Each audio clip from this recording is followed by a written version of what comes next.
What is up, everybody? Welcome back to another video, and today I'm very excited to show you a brand new interview I did with singer-songwriter, composer, arranger, orchestrator Cody Fry, and he's a very talented guy. He's written a lot of beautiful music, a lot of orchestral-based composition, and some really great vocals as well. And the reason I'm recording this little intro for you is because when I was doing the interview with Cody, we were on Zoom, and stupidly I forgot to press record on the video, and so it was only after we got off the call and I was like, okay, let's close Zoom, and then it was like, no videos being processed. Wait, oh no, I forgot to record. So luckily we did record our vocals separately, so you'll be able to hear the vocal portion of our talk and chat together, and I've basically placed some still images of Cody in his performances as a placeholder. So I apologize for that in advance. I wish I could have gotten the video of our interaction as well, but the audio is much better than nothing, and we do have some really cool gems in there that I think you'll find useful and helpful, and it was just a lot of fun in general. So I want to show this to you. Thank you again for being here, and without further ado, enjoy my chat with Cody Fry. What's up, everybody? Welcome back to a brand new video, and today I'm very excited because on the call here I have Cody Fry, who is a fabulous musician, singer-songwriter, composer, arranger. He's done a lot of stuff, and I have to say I kind of found you, Cody, through your song "I Hear a Symphony," and I think that was the song that really blew up a few weeks ago, and I think I saw you made a post about it, how it's been now #1 in so many countries, and that's huge. And yeah, I think I found out because a friend of mine in one of my Discord servers, that they sent me this link. They're like, oh, you should check out this piece. I was like, okay, sure.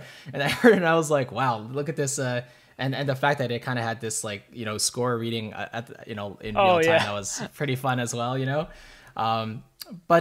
so I just want to thank you for being on the call with us today. And if you wouldn't mind introducing yourself a little bit, giving us a little bit of your background, I think that'll be super helpful for us. Yeah, my name's Cody Fry, like French fry. I am a recording artist, I suppose, full time, and I make terribly emotional songs about love and other things. Love it. Yeah, it's all about stories. Yeah. Okay. All right. That is sure. I don't okay. know what else. I mean, I don't know That's how far fair you enough, want me to man. go back. It's, Yeah. No. Well, I guess it'd be interesting to know kind of how you got started in music, and then maybe up to the point where you started recording, how maybe you were discovered, or was it independent for a long time, and then you just garnered attention from there gradually, or kind of how was that process for you? So, I grew up in a musical family. My father is a composer, and when I was a kid, he used to write music for jingles, like TV jingles. He did a lot of stuff for McDonald's and, Nice. all these tons of huge companies. And at the time, there were lots of kids commercials he was doing, and there was always kids' voices on these commercials. And he said, well, heck, I've got 4 kids. Why don't I just put them on these commercials? So from the time I can't even remember the first time I was recording in a studio. It's just kind of been that long. So, nice. Used to drive downtown to downtown Chicago, where I grew up, and do sessions with different kids commercial stuff. And anyway, my dad, around 2000 or so, when kind of that industry was changing a lot due to the internet, just like everything else, he transitioned into orchestral arranging and composition, and so when I was in high school and stuff, he was writing a lot of music for the Chicago Symphony Orchestra and orchestras all over the world. And so obviously his passion for that, and having a recording studio in my house where I could, create music at any time, really was probably, that's not a lottery ticket everybody gets to hold. And so I feel very blessed to have had that upbringing. And people wonder, well, how'd you get all these orchestral chops? And I'm just like, well, it's really unfair because I basically just absorbed it, by osmosis. Sure. So, nice. But then I went to school. I went to Belmont University in Nashville. I was actually a voice major. They have a program there called commercial music, which is basically their way of saying anything that's not classical, which is, I mean, how snobbish is that? There's classical music, and then there's everything else. It works though, man. It works. Just the broadest category. So I loved going to Belmont, got a lot of great experience and made a ton of friends there. Then out of college, this is a very basic story, but basically got hired by a guy named Ben Rector, who's a singer-songwriter, and I played in his band, toured with him from the time he was, we were in a van and trailer, and then he were buses and trucks, and it's like it was he exploded, and I got to watch kind of his rise. And so and all the while I was recording my own songs. I released my first real album, I think in like 2011, when I was a junior in college, called Audio Cinema. And so watching Ben kind of grow his business and like see kind of behind it's like kind of like if I wanted to be a chef and I got to like go to the nicest restaurant in Paris and just like watch the chef grow his restaurant, like it felt like that. Where it's like you couldn't put this stuff into a book. It's just like that sort of invaluable expertise that you can just get by absorbing someone who's doing it at such a high level. And eventually kind of my artist thing just was enough that I was kind of like, I think it's time for me to step back from like playing for other people, because I was doing other gigs as well. I was playing for Hunter Hayes and for Dave Barnes and tons of, just like odds and ends kind of playing in a band. But eventually it was just the artist thing kind of became so much that I wanted to just keep doing it full time. And so just kind of stopped playing for other people and have focused on my own music for several years now, as well as production and film music, and kind of trying to get all that stuff going all at the same time. And then, back in March, I Hear a Symphony just like went postal on the world, which is just the wildest thing that's ever happened to me in my whole career. Yes, absolutely. And yeah, I guess ever since then, like, I think you made a post saying that it was it a post on TikTok that made it that got it that attention, right? And so I'm curious, like, I believe you mentioned you never really used TikTok all that much. So how, I guess aside from that meteoric growth, how much has it affected your life since then? That one little post. So I mean, the real story is that I didn't even have a TikTok. So like, this was all happening and I had no idea. I was just like blissfully unaware. And meanwhile, online, everybody's just like, bah! So I started to see the streaming counts going up and up and up, starting in March, but I didn't really know why. And then one day I was with my wife, and my brother-in-law was like, "Hey man, saw your song on TikTok." And I was like, "Wait, stop. Like, show me." And I was just like, what is happening? And so then I got a TikTok and started to kind of like lean into it and say, this is pretty wild. It feels really like being struck by lightning, man. Cause it's like, I was just walking along one day and then all of a sudden just like, poof, like it just hit me. And there was I didn't do anything. Like it just was one of those, I feel like you work really hard all the time, because you have to, but then every once in a while you just got to get lucky. And that is kind of what happened. It's just like, of course I work hard, but at the end of the day, you got to have those moments of just like good luck, where it was like the right mixture of chemicals for whatever reason. And that was it. So, and just blows up. It's changed my life a little bit in the sense of like that particular song, I Hear a Symphony, is kind of unique. And it's a song that I would love to write more of in that style, if that makes sense. And totally, yeah. Like, it kind of, beyond the success in generating some actual revenue, but like beyond that, it was kind of like an encouragement to say like, hey, like, I think maybe there's like an audience for this weird thing that you do. So like maybe like try leaning into that. And so since then I've sort of like pulled the trigger on like a dream project that I've been wanting to do for a long time, but I wasn't sure who the audience would be. And now I'm like, maybe there is an audience. And so, it's in that way, it's sort of given me a lot of confidence to pursue some stuff that I would have probably had on the back burner. But after that, I was like, nope, front burner, we're doing it. That's super cool. Yeah. Cause I mean, another question I had was like, do you believe in the concept of, overnight success? But it sounds like, you really have to continue to put in the work, and there's really no easy way to get to where you want to, because no one's going to do the work for you, right? But overnight success is only true from the outside, you know, like from the outside, it looks like, wow, this guy just blew up overnight. But meanwhile, like I'm 30 and like been doing this for like 12 years, like nonstop, just grinding it out. And so from the outside, of course, it looks overnight, but for me, it's like, it's about damn time. Exactly. But hey, better late than never. Totally.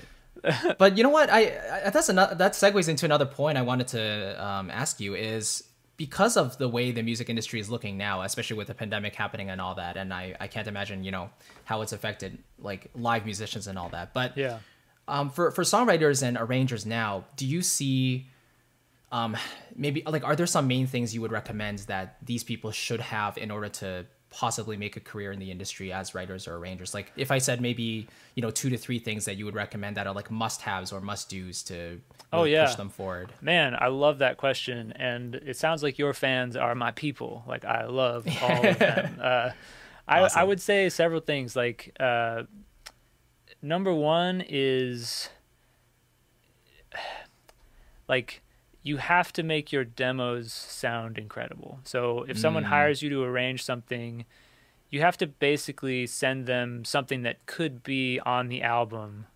Right. Because I feel like a lot of times early in my career, I wanted people to just take my word for it that I could do it. Like say like, no, like don't worry. Like I know how to do this. But if you've never proved it before, they have no reason to trust you because they don't really know you, right? And maybe it's your best friend or whatever. But like for gigs beyond your close circle, it's like you have to be able to create something that people go, okay, I feel comfortable like handing the reins to this person and like giving them a chance to like really create something here.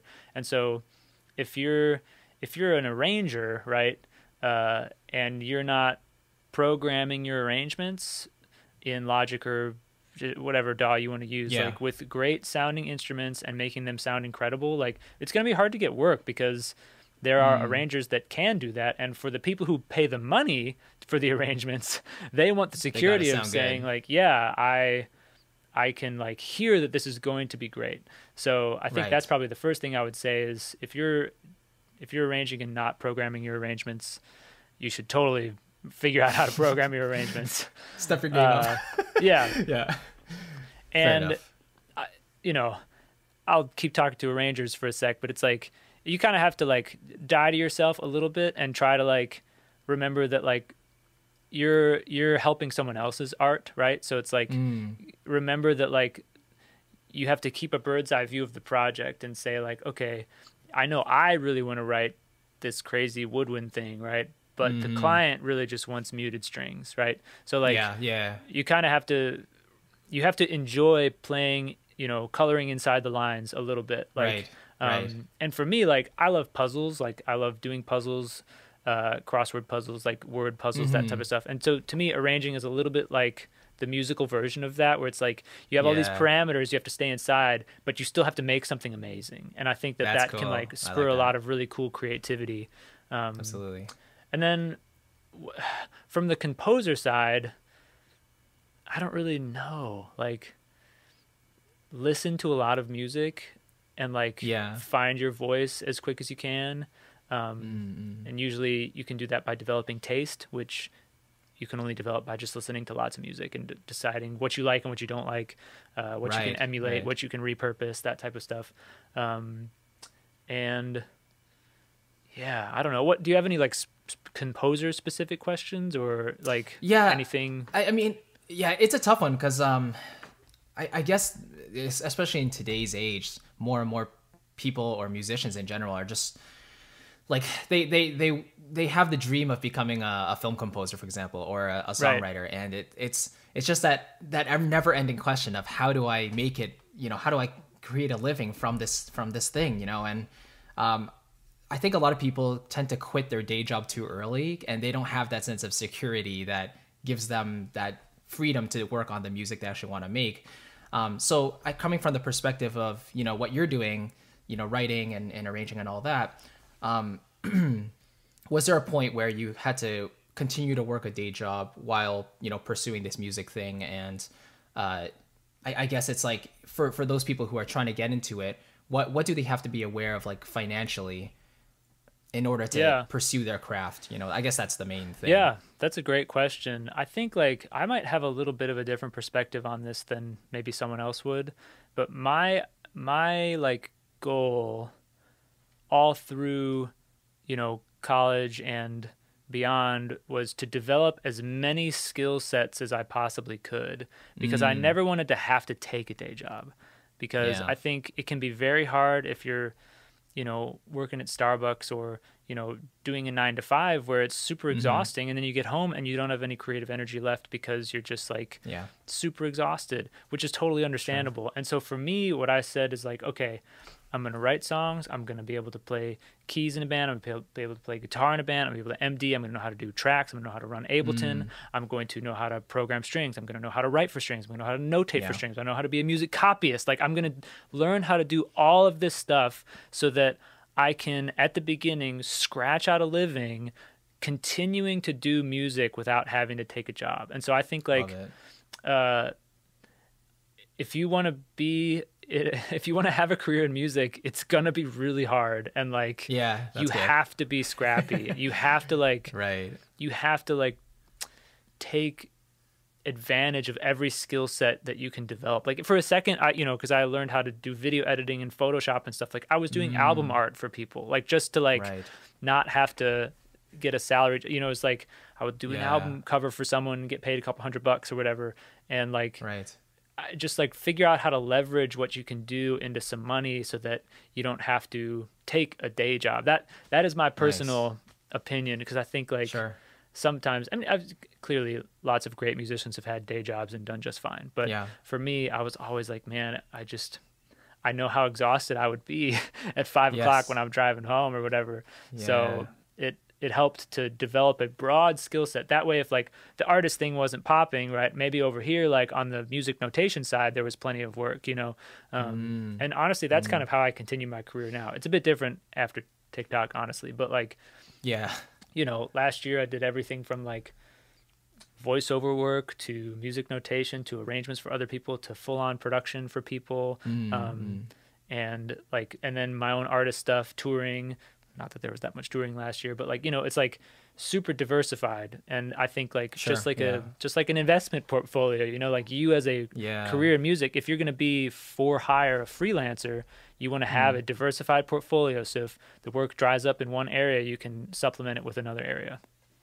Being diverse is it's definitely a theme I'm seeing pop up more and more these days, which is great. For sure. I guess talking about working as a songwriter or as an artist, because there's a lot of those as well, right? Just getting into that type of thing, I guess ever since you started going on TikTok more and using that as a platform, in terms of like actual success and all that, well, it kind of determines on how you define that, but how do you see the possibilities of going with like a record label versus staying independent, and kind of like what are the major differences there, if you're even like able or allowed to talk about that? I don't know, because this is one thing that I actually have like no idea about, and the way of promotion and all that. Is it harder to do the indie stuff, or do you have more flexibility, or is it harder with a label, or what's the deal with that? I think all of those scenarios have pros and cons. I'll tell you my current situation, which is I am totally independent. I've never, well, okay, that's not true. I don't have a manager. I don't have like, I am independent. I worked with a small indie record label on 2 singles. In 2019, they did some digital advertising, but actually those have returned to my ownership now. It was a licensing deal. So for people who don't know what that is, a lot of record deals, if you sign them, they will own the masters they produce forever. But for me, I wasn't willing to do that, so we did a licensing deal, meaning that I would the masters would come back to my ownership at some point. And so I had some experience with a record label with that. I didn't love it. I think it was not as successful as either of us wanted it to be. They were a small team, and it was a lot of digital advertising, which didn't necessarily translate into increased streaming numbers. But learned a lot. And obviously when TikTok hit, I was probably negotiating with 15 labels at once, like Okay. Nice. all of them, every major label you can think of. They were all like emailing me, and we were talking on Zoom and nice. stuff like that. And Sick. that was super interesting to hear the current state of like where that stuff is at. Had some deals on the table, and ultimately decided that I wanted to stay independent. I think that labels can do a lot in specific areas. I think like if you write pop songs like Ariana Grande or something like that, labels are like jet fuel. It's like that is like the thing that they crush. I think Right. if you're in a more niche genre, the benefit is a little bit more uncertain. I think there's definitely things that labels can do, but I think what they can really do is take your money.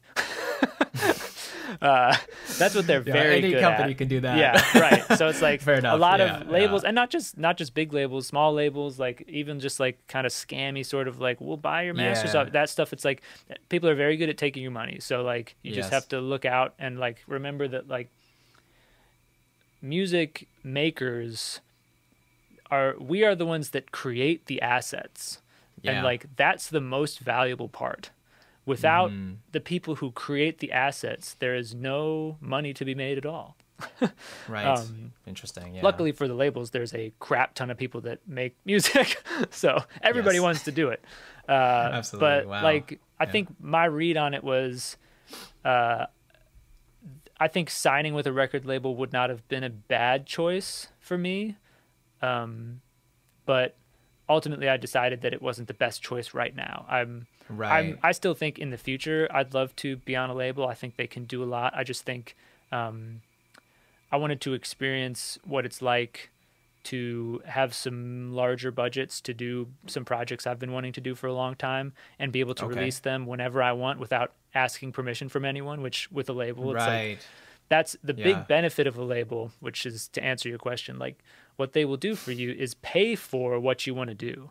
So Right. Okay. like you don't have to take the risk of spending however much money on a project. They front the money so that you don't have to. And so for me, it's like when I do a big project and that's really expensive, it's like, yeah, this better work because it's all on me. Whereas with a label, Yes. if it doesn't work, it sucks, but it's not like your bank account has been drained, you know? Sure. It's a little bit like Right, you get right. paid the same amount either way, sort of. Yeah.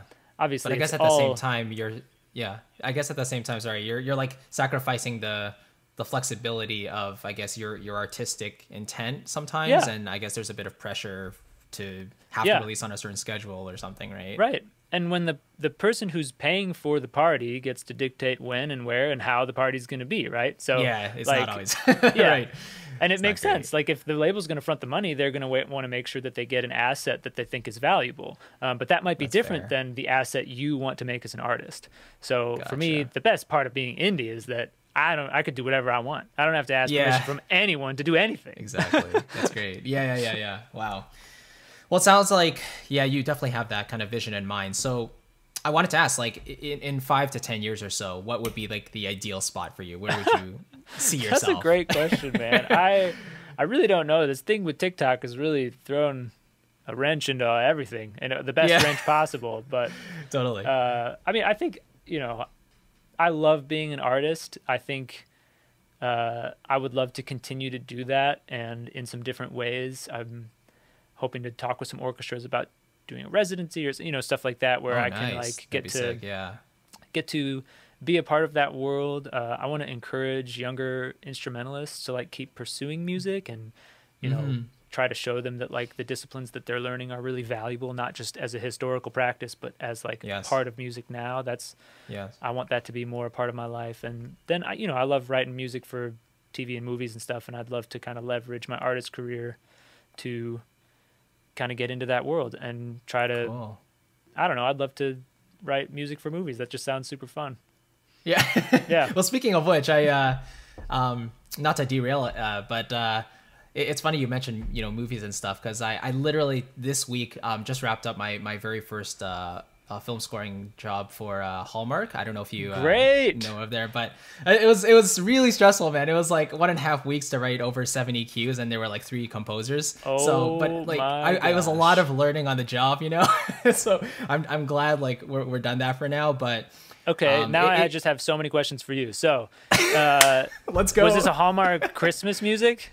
Like Christmas movie? It was not Christmas music. No, It's actually a rom-com. So okay, gotcha. Yeah. And you said it was 70 cues in a week and a half. Yes. So that's probably what, like, was it like 35 minutes of music? Probably something like that. Each cue was probably between 5 to 15, 20 seconds of music. Yeah, right. So something like that. Yeah.